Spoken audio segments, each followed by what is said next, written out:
नमस्ते। डिजिटल सेवा गुजरात चैनल में आप सभी दोस्तों का हार्दिक स्वागत है। आज हम सीएससी के नए प्रोजेक्ट कल्चर सर्वे के बारे में विशेष से चर्चा करेंगे। मिनिस्ट्री ऑफ कल्चर ने भारत के ग्रामीण सांस्कृतिक मानचित्रण पर एक राष्ट्रीय मिशन स्टार्ट किया है, जिसका नाम मेरा गांव मेरी धरोहर का नाम दिया है, जिसे हम कल्चर सर्वे कहेंगे। और उस सर्वे का काम सीएससी को दिया है और हमें हर एक गांव में जाकर गांव के लोगों को मिलकर यह सर्वे को पूरा करना है। तो हम वीडियो को आगे बढ़ाते हुए जानते हैं कि कल्चर सर्वे क्या है और किस तरह से सर्वे करें। तो सबसे पहले हम कल्चर का अर्थ समझेंगे। कल्चर यानी कि संस्कृति। संस्कृति एक छत्र शब्द है जो मानव समाजों में पाए जाने वाले सामाजिक व्यवहार और मानदंडों के साथ साथ इन समूहों में व्यक्तियों के ज्ञान, विश्वास, कला, कानून, रीति रिवाजों, क्षमताओं और आदतों को शामिल करता है।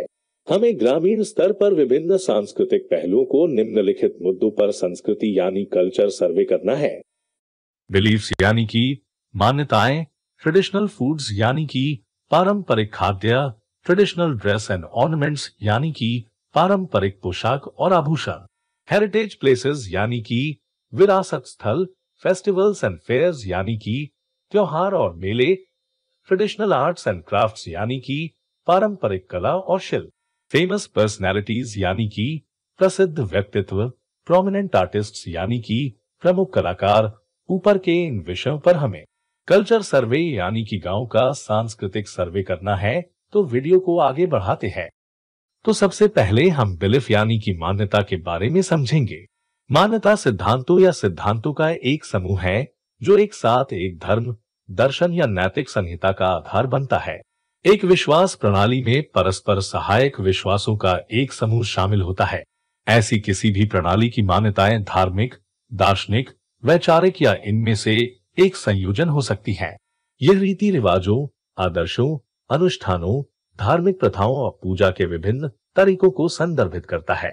ये रीति रिवाज जीवन चक्र से भी संबंधित हो सकते हैं, जैसे कि जन्म, यौवन, मासिक धर्म, विवाह, मृत्यु आदि जैसी प्रमुख घटनाओं से संबंधित। उदाहरण के तौर पर देखें तो गुंडियाली में लोगों की कई दिलचस्प पारंपरिक मान्यताएं हैं और वे पारंपरिक प्रथाओं का पूरी लगन से पालन करते हैं। रावल पीर के लिए पवित्र मंदिर है जिसे सेठ सुंदर जी और जेठा शिवजी द्वारा संवत 1876 में बनवाया गया था। कहा जाता है कि रावल 14वीं शताब्दी में अपनी मां के हाथ की हथेली में छाले से पैदा हुए थे। ने जखाओं में कई मुस्लिम मिशनरियों को नष्ट करने के लिए एक नाम प्राप्त किया, जिन्होंने धिनोधर पहाड़ियों पर धुरामनाथ के भक्तों को परेशान किया। वह बाद में गुंडियाली आया, फिर डेरज नामक एक दल राजपूत के कब्जे में और राठौड़ों के खिलाफ उसकी मदद की।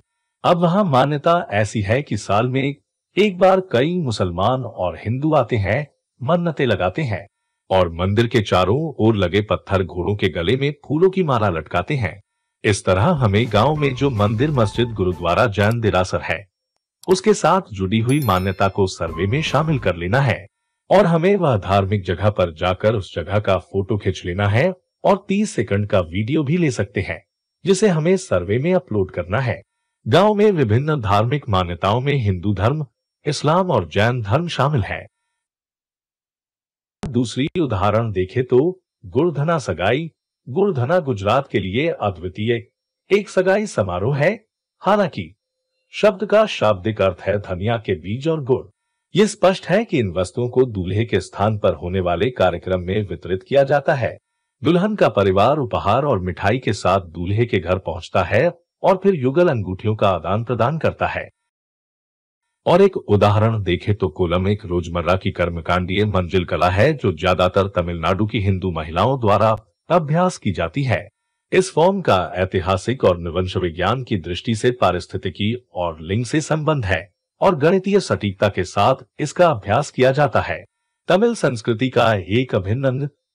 कोई भी व्यक्ति कोलम कॉपी की किताबें, स्टेंसिल और स्टिकर खरीद सकता है, जो पारंपरिक कोलम का एक त्वरित विकल्प प्रदान करते हैं। कोलम बहौर कम्यून में एक गांव के घर की दहलीज, पांडिचेरी कई बड़े कोलम डिजाइनों से सजी है। इस तरह हमें बिलीफ में गांव की मान्यताएं के बारे में जानना है, लिखना है और उस चीज का फोटो और वीडियो सर्वे में अपलोड करना है। लीफ यानी कि मान्यता के एग्जाम्पल आप इस फोटो में देख सकते हो। इस तरह के फोटो आपको खींचना है और अपलोड करना है। इस तरह हमें गांव के सभी धार्मिक स्थलों एवं मान्यताएं सर्वे में कवर कर लेनी है। अब हम ट्रेडिशनल फूड यानी कि पारंपरिक खुराक के बारे में जानेंगे। पारंपरिक खाद्य पदार्थ ऐसे खाद्य पदार्थ और व्यंजन हैं जो पीढ़ियों से चले आ रहे हैं या जिनका सेवन कई पीढ़ियों से किया जा रहा है। राष्ट्रीय व्यंजन, क्षेत्रीय व्यंजन या स्थानीय व्यंजनों में पारंपरिक खाद्य पदार्थों की ऐतिहासिक मिसाल हो सकती है। कुछ पारंपरिक खाद्य पदार्थों में भौगोलिक संकेत और पारंपरिक विशिष्टताएं होती हैं। उदाहरण, बिरयानी पूरे देश में बनाई जाती है लेकिन क्षेत्र के अनुसार भिन्नताएं होती है। हैदराबादी बिरयानी लखनऊ में मिलने वाली बिरयानी से अलग है। हमें इन सूक्ष्म अंतरों पर ध्यान देना होगा। गांव की स्थानिक खाना बनाने की विधि, प्रथाएं, धार्मिक विधि और वे जिस तरह का खाना खाते हैं उसमें यूज होने वाली विशेष सामग्री, त्योहार, समारोह और धार्मिक विधि में उसके क्या जुड़ाव है, वो हमें सर्वे में कवर करना है। सिंपल के रूप में हम देखें तो केरल राज्य के थालासेरी का प्रसिद्ध रमजान व्यंजन विभिन्न प्रकार की सामग्रियों से भरपूर है। इनमें से कुछ नीचे दिए गए हैं। उन्नाक्या, जो पिसे हुए केले, नारियल, अंडे आदि के मिश्रण से बनाया जाता है। नुल्यतत, जो चावल के आटे और मैसूर केले के टुकड़ों से बनाया जाता है। वरियट्टत, जो उबले चावल और केले से बनाया जाता है। कैविश्री, जो सभी उद्देश्य के आटे और अंडे से बनाया जाता है। किथाल रोटी, जो हल्के चावल और नारियल के दूध से बनाया जाता है। नेंत्रपजम्वत्य, जो गाय के घी में भुने हुए पतले कटे हुए केले होते हैं। थिंगपथरी, जो पके हुए चावल और नारियल से बना हुआ इराचिपथरी, जो मांस, गेहूं का आटा, प्याज, धनिया पत्ती और अन्य सामग्री का उपयोग किया जाता है। वट्टप्पम, जो कच्चे चावल, नारियल, खमीर, जीरा, नारियल का दूध, काजू, चीनी आदि से बनाया जाता है। इस तरह हमें गांव के पारंपरिक खाद्य को सर्वे में कवर करना है। अलग अलग स्टेट के पारंपरिक खाद्य के एग्जाम्पल भी देख सकते हैं। हमें गांव के मुताबिक वहां के लोगों से पूछकर डिटेल भरनी है और उस पारंपरिक खाद्य का फोटो और 30 सेकंड का वीडियो भी लेके सर्वे में अपडेट करना है। अब हम ट्रेडिशनल ड्रेस और ऑर्नामेंट यानी कि पारंपरिक पोशाक और आभूषण के बारे में जानेंगे। पारंपरिक पोशाक और आभूषण यानी योग्य समूहों को पहचानने के लिए पारंपरिक पोशाक, वस्त्र, गहने और सहायक उपकरण के रूप में परिभाषित किया जा सकता है। वाक्यांश, पारंपरिक पोशाक या पोशाक अक्सर जातीय, क्षेत्रीय और लोक पोशाक के साथ एक दूसरे के स्थान पर प्रयोग किया जाता है। उदाहरण के लिए, कच्छ की एम्ब्रॉयडरी भारत में कच्छक कृषि का एक कला हस्तशिल्प और कपड़ा हस्तशिल्प। अब हम इस सिंपल के माध्यम से थोड़ा समझने की कोशिश करेंगे। इसके लिए हम गुजरात के कच्छ क्षेत्र के पारंपरिक गहने और पोशाक का सिंपल आपको दिखाएंगे। जैसे कि कच्छ की एम्ब्रॉयडरी भारत में गुजरात राज्य के कच्छ जिले के आदिवासी समुदायों की एक हस्तशिल्प और वस्त्र हस्ताक्षर कला परंपरा है। इस शिल्प कार्य से जुड़े रबारी, गरासिया जाट और मुतवा के आदिवासी उप समूहों के आधार पर कई हाथ की कढ़ाई वाली जातीय शैलियां विकसित हुई हैं। हम जिस गांव में सर्वे के लिए गए हैं वहां के लोगों का मुख्य पारंपरिक पोशाक और आभूषण क्या है ये भी लिखना है और उनके फोटो भी खींचना है और 30 सेकंड का एक छोटा वीडियो क्लिप भी बनाना है। इस स्लाइड में हम एक सैंपल के तौर पर कुछ फोटो आपको दिखा रहे हैं जो आपके सामने है, जिसमें उनके पारंपरिक पोशाक और आभूषण दिख रहे हैं। बस हमें गांव के लोगों को पूछकर सारी डिटेल भरनी है। हेरिटेज यानी कि विरासत के बारे में चर्चा करेंगे कि इसमें कौन कौन सी चीजें हम हेरिटेज के ऑप्शन में ले सकते हैं। जैसे कि मुख्य रूप से निर्मित विरासत, कोई भी संरचना, निर्माण या स्मारक, परिदृश्य, कोई ट्यूमुलस या इंटरमेंट की जगह या कोई गुफा, रॉक मूर्तिकला, शिलालेख या मोनोलिथ जो ऐतिहासिक, पुरातत्व या कलात्मक रुचि का है और जो कम से कम 100 वर्ष से अस्तित्व में है। जैसे कि निर्मित विरासत में पुरातात्विक स्थल, ऐतिहासिक स्मारक, वास्तुकला, पूजा स्थल और कब्रिस्तान, स्मारक, छतरिया, कारखाने और बाढ़ घर, बावड़ी, कुंड, किला संरचनाएं, कोस मीनार, पारंपरिक वास्तुशिल्प तत्व, पवित्र उपवन और अन्य प्राकृतिक विरासत स्थल आदि शामिल है। वो सारी चीजें हेरिटेज के ऑप्शन में हम ले सकते हैं। बस इतना ख्याल रखना है कि वो सारी चीजें 100 साल या उसके ऊपर के सालों से अस्तित्व में हो। इस तरह हमें हेरिटेज साइट का विजिट करना है और उसके भी फोटो और 30 सेकंड का छोटा वीडियो क्लिप बनाना है और अपलोड का करना है। अगर गांव में ऐसी कोई चीज नहीं है तो नॉट एप्लीकेबल लिख दे। हेरिटेज विरासत में कुछ एग्जाम्पल दिखा रहे हैं कि किस तरह की चीजें हेरिटेज के ऑप्शन में आएगी। गांव के लोगों से पूछकर सही जानकारी प्राप्त करने की कोशिश करें। अगर आपको सर्वे के दौरान ऐसी चीजें ध्यान पे आए तो जरूर से लोगों से पूछे। अब नेक्स्ट सर्वे का ऑप्शन फेस्टिवल और फेयर यानी त्योहार और मेले के बारे में है, जिसे हम विस्तार से समझेंगे कि त्योहारों की विशेषता उनके सांस्कृतिक या धार्मिक संगों से होती है, जो आमतौर पर स्मरणोत्सव होते हैं और कभी कभी मंडली, दिवाली, रमजान, छठ, पोंगल, होली ऐसे त्योहारों के कुछ सामान्य उदाहरण हैं। ये त्योहार धार्मिक, सामाजिक या भौगोलिक समूहों से संबंधित होने का एहसास देते हैं। वे आमतौर पर परंपराओं के एक विशेष सेट से जुड़े होते हैं और लोगों के लिए मनोरंजन प्रदान करते हैं। उदाहरण के लिए होली का त्योहार भारत में हिंदू वसंत त्योहार रंगों के साथ खेलने की परंपरा से जुड़ा है। ये सब हमारे त्योहार के बारे में है। आगे अब मेलों के बारे में जानते हैं। अगर हम मेले की परिभाषा की बात करें तो मेले को सामान्य अर्थों में विभिन्न मनोरंजन या व्यावसायिक गतिविधियों के लिए लोगों के जमावड़े के रूप में वर्णित किया जा सकता है। उदाहरण के लिए राजस्थान में पुष्कर का मेला एक मेला है। बार बार होने वाली हाट, साप्ताहिक, मासिक आदि को भी नोट किया जा सकता है। इस तरह गांव के लोगों से पूछकर हमें उनके गांव के त्योहार और मेलों के बारे में सही जानकारी प्राप्त कर सकते हैं। त्योहार और मेले के इस सर्वे के ऑप्शन में भी फोटो और वीडियो क्लिप अपडेट करने का ऑप्शन है, तो आप गांव के लोगों के पास पड़े हुए त्योहार और मेलों के फोटो और वीडियो क्लिप लेकर अपलोड कर सकते हैं। ये के वीडियो में हम त्योहार और मेलों के बारे में गुजरात राज्य के कच्छ जिले का सैंपल देखेंगे। तो मेलों के बारे में हम देखें तो गुजरात के कच्छ जिले में हर साल रण उत्सव मनाया जाता है। ये एक सफेद रंग के संगीत, नृत्य, प्रकृति सौंदर्य का एक कार्निवल है, जहां आप तंबू शहर की विलासिता और बहुत कुछ का अनुभव कर सकते हैं। पूर्णिमा के दिन दर्शन करने से झिलमिलाते परिदृश्य के दृश्य दिखाई देते हैं।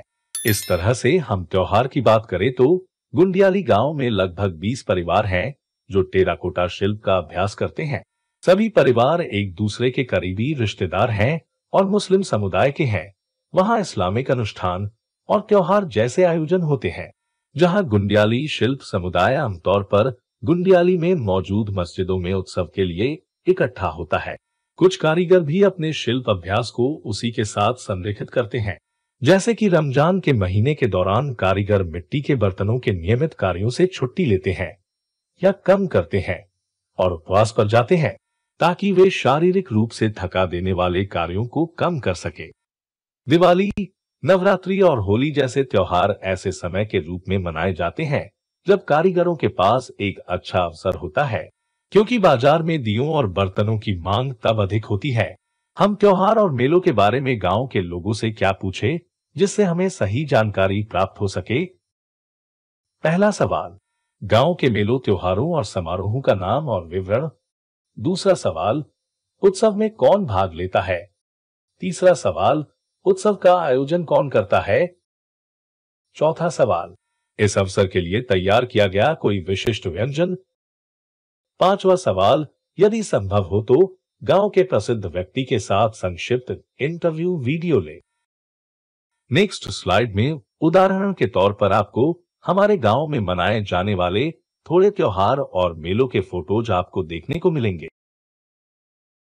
अब हम पारंपरिक कला और शिल्प के बारे में विस्तार से समझेंगे। अगर हम पारंपरिक कला के बारे में जाने तो प्रदर्शन कलाएं कला रूपों को संदर्भित करती हैं, जहां कलाकार कलात्मक अभिव्यक्ति के उपकरण के रूप में अपनी आवाज, शरीर, साथ ही निर्जीव वस्तुओं का उपयोग करते हैं। इसमें संगीत, रंगमंच, नृत्य और कठपुतली जैसे सभी कला रूपों को शामिल किया गया है। इसमें कबड्डी, जल्लीकट्टू, सिलंबम आदि जैसे पारंपरिक खेल भी शामिल हो सकते हैं।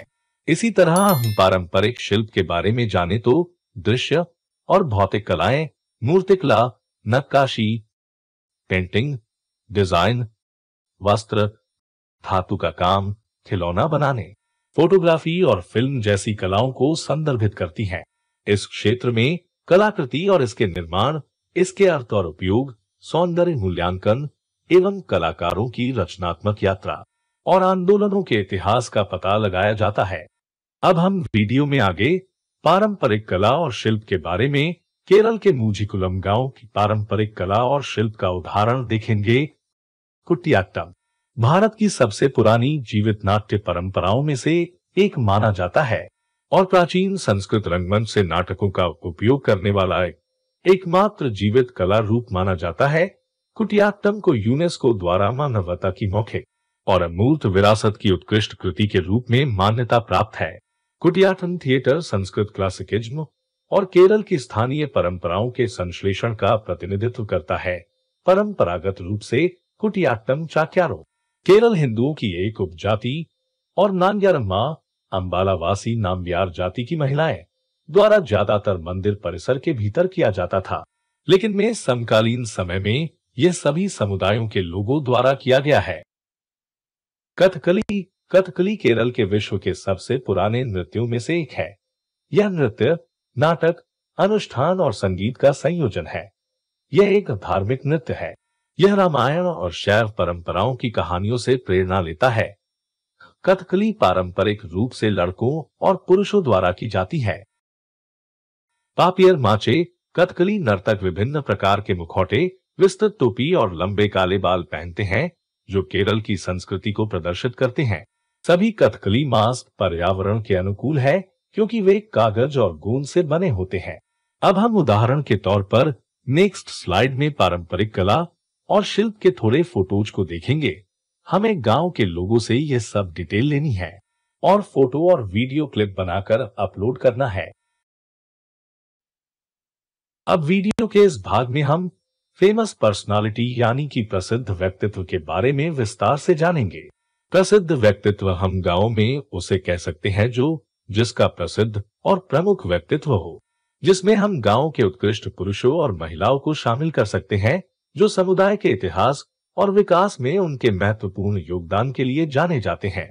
जो किसी विशेष क्षेत्र में उनके योगदान के माध्यम से वे अपने ग्राम समुदाय के भीतर और बाहर पहचाने जाते हैं और अपने गांव की पहचान के प्रतीक बन जाते हैं। वे कलाकार, नर्तक, संगीतकार, कलाकार, मास्टर शिल्पकार, सामुदायिक नेता, पर्यावरणविद, राष्ट्रीय राज्य पुरस्कार विजेता, युद्ध नायक आदि हो सकते हैं जो अपने अपने क्षेत्रों में महत्वपूर्ण योगदान के लिए जाने जाते हैं। तो हम गांव में इस प्रकार की कैटेगरी वाले पुरुष और महिलाओं को हम फेमस पर्सनालिटी के ऑप्शन में ले सकते हैं। उनके भी फोटोग्राफ और वीडियो मिल सके तो जरूर अपलोड करना है। अब आगे के वीडियो में हम उत्तराखंड के रामपुर विलेज की सुदेशा देवी का उदाहरण देखेंगे। उत्तराखंड के रामपुर गांव के पहले चिपको आंदोलन के कार्यकर्ताओं, पर्यावरणविद में से एक सुदेशा देवी अभी भी टिहरी जिले की हेनवाल घाटी में सक्रिय है, जो अब बीज बचाओ आंदोलन पर चिपको के दिग्गजों के साथ काम कर रही हैं। चिपको शुरू में उत्तराखंड के गढ़वाल पहाड़ियों के कई गांवों में फैल गया क्योंकि लोगों ने सामूहिक रूप से पेड़ों को काटने वालों को भगाने के लिए पेड़ों को गले लगाया। यह तब राजस्थान, हरियाणा, कर्नाटक और अन्य राज्यों के माध्यम से वन संरक्षण अभियान के रूप में फैल गया। जब रामपुर, जिस गांव में उसकी शादी हुई थी, वो अपने गांव से सटे जंगलों में ठेकेदारों द्वारा पेड़ों की कटाई के खिलाफ एक महिला संघर्ष की जरूरत पड़ी तो सुदेशा को 2 बार सोचने की जरूरत नहीं पड़ी। वह अपने जैसी अन्य युवतियों के साथ रात में जंगलों में चली जाती और पेड़ों के बीच खड़े रहती और गाना सुनाती थी और अपनी सामूहिक ताकत को कम करने के लिए शक्तिशाली ठेकेदारों द्वारा नियोजित सशस्त्र पुरुषों के डर के सामने झुक ना जाए, इसके लिए वो भोजन के टुकड़ों को साझा करती थी। इस तरह की स्टोरी आप सर्वे में कवर कर सकते हैं। तो हम गांव में फेमस पर्सनालिटी यानी प्रसिद्ध व्यक्तित्व वाले व्यक्ति के बारे में जानकारी कैसे प्राप्त करें? अगर गांव के लोग के अनुसार ऐसा कोई व्यक्ति गांव में है तो पहले सवाल में लोगों से उन प्रसिद्ध व्यक्ति का नाम पूछे। दूसरा, उनका संक्षिप्त व्यक्तिगत विवरण और योगदान पूछे और साथ में वर्ष अवधि भी पूछे कि वो कब से इस कार्य में जुड़े हैं। तीसरा, उनसे जुड़ी दंत कथाएं एवं कहानियां की जानकारी प्राप्त करे। चौथा, उनसे संबंधित व्यक्ति या परिवार यदि वे उपस्थित हों तो उनसे मिलकर उनकी डिटेल ले। पांचवा, उन नायक नायकों से जुड़ी कोई भी दृश्य श्रव्य रिकॉर्डिंग, फिर छवियां, दस्तावेज इतिहास को प्राप्त करे। छठा और आखिरी में यदि संभव हो तो उस प्रसिद्ध व्यक्ति के साथ संक्षिप्त इंटरव्यू वीडियो कैप्चर करें। इन सब बातों को ध्यान पे रखकर हम गांव में फेमस पर्सनालिटी यानी प्रसिद्ध व्यक्तित्व वाले व्यक्ति के बारे में अच्छे से सर्वे में लिख सकते हैं। अब वीडियो को आगे बढ़ाते हुए हम प्रोमिनेंट आर्टिस्ट यानी प्रमुख कलाकार के बारे में जानेंगे। प्रमुख कलाकार के रूप में हम ऐसे कलाकार के बारे में सर्वे करेंगे जो कलाकार, शिल्पकार, लेखक और मास्टर शिल्पकार किसी विशेष कला और शिल्प के निर्माण, प्रदर्शन या प्रदर्शन से संबंधित गतिविधि में लगे हुए हैं। उदाहरण के लिए हम प्रदर्शन कला जैसे संगीत, रंगमंच, नृत्य और कठपुतली, कहानी सुनाना, पारंपरिक खेल और दृश्य और भौतिक कला जैसे मूर्तिकला, नक्काशी, पेंटिंग, डिजाइन, कपड़ा, धातु का काम, खिलौना बनाना आदि के क्षेत्र में कलाकार एवं साहित्य, फोटोग्राफी और फिल्म से जुड़े हुए कलाकार को भी हम प्रमुख कलाकार सर्वे के ऑप्शन में ले सकते हैं। इस प्रोमिनेंट आर्टिस्ट यानी प्रमुख कलाकार का सर्वे कल्चर सर्वे में इसलिए शामिल किया है कि संस्कृति मंत्रालय कलाकारों का एक राष्ट्रीय रजिस्टर विकसित करना चाहता है ताकि वे अपनी कला शिल्प श्रेणी से संबंधित किसी भी आगामी राष्ट्रीय या राज्य स्तर की योजनाओं से लाभान्वित हो सके। इस तरह हमें संस्कृति मंत्रालय का कल्चर सर्वे का सही उद्देश्य भी देखने को मिलता है, तो गांव में जाए और सही जानकारी प्राप्त करके ही सर्वे करे, ये हमारा उद्देश्य रहना चाहिए। तो हम गांव में प्रोमिनेंट आर्टिस्ट यानी प्रमुख कलाकार के बारे में जानकारी कैसे प्राप्त करें? अगर गांव के लोग के अनुसार ऐसा कोई व्यक्ति गांव में है तो पहले सवाल में लोगों से उन प्रमुख कलाकार व्यक्ति का नाम पूछे। दूसरा, उनका संपर्क विवरण ले। तीसरा, उनका संक्षिप्त व्यक्तिगत विवरण और योगदान पूछे और साथ में वर्ष अवधि भी पूछे कि वो कब से इस कार्य में जुड़े हुए हैं। चौथा, उनसे जुड़ी दंतकथाएं और कहानियों के बारे में जाने। पांचवा, उनसे संबंधित व्यक्ति या परिवार यदि वे उपस्थित हों तो उनसे मिले। छठा और आखिरी में उन नायक नायकों से जुड़ी कोई भी दृश्य श्रव्य रिकॉर्डिंग, फिर छवियां, दस्तावेज इतिहास को प्राप्त करे। इन सब बातों को ध्यान पे रखकर हम गांव में प्रोमिनेंट आर्टिस्ट यानी प्रमुख कलाकार व्यक्ति के बारे में डिटेल से जानकारी प्राप्त कर सकते हैं और एक सही तरह से सर्वे को पूर्ण कर सकते हैं। गांव का कल्चर सर्वे यानी कि गांव का सांस्कृतिक मानचित्रण कैसे करें, उसके लिए हम स्टेप वाइज प्रोसेस देखेंगे।